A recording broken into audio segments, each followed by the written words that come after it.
Back to news. దక్షిణాది రాష్ట్రాల్లో జనసేనాని పర్యటన కొనసాగుతోంది. కేరళ, తమిళనాడులో 3 రోజుల పాటు పర్యటించనున్నారు AP deputy CM Pavan Kalyan. మొత్తం 11 ఆలయాలను పవన్ సందర్శించనున్నారు. ఇందులో భాగంగా కేరళలోని కొచ్చి సమీపంలో ఉన్న శ్రీ అగస్త్య మహర్షి ఆలయాన్ని పవన్ దర్శించుకున్నారు. ఈ సందర్భంగా ఆలయంలో ప్రత్యేక పూజలు నిర్వహించారు. ఈ క్షేత్ర సందర్శనలో పవన్ కుమారుడు అకీరాతో పాటు టీటీడీ సభ్యులు ఆనంద్ సాయి పాల్గొన్నారు.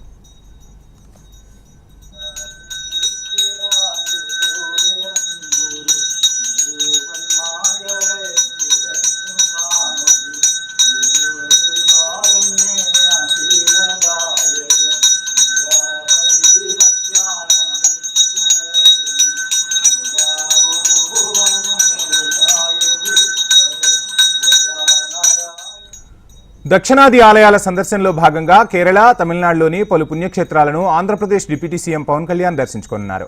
ఇందులో భాగంగా అనంత పద్మనాభ స్వామి, మధుర మీనాక్షి, శ్రీ పరశురామ స్వామి, కుంభేశ్వర దేవాలయం, స్వామిమలై తిరుత్తై సుబ్రహ్మణ్యేశ్వర స్వామి ఆలయాలను పవన్ సందర్శించనున్నారు. సనాతన ధర్మ పరిరక్షణలో భాగంగా పవన్ టూర్ ప్రాధాన్యత సంతరించుకుంది.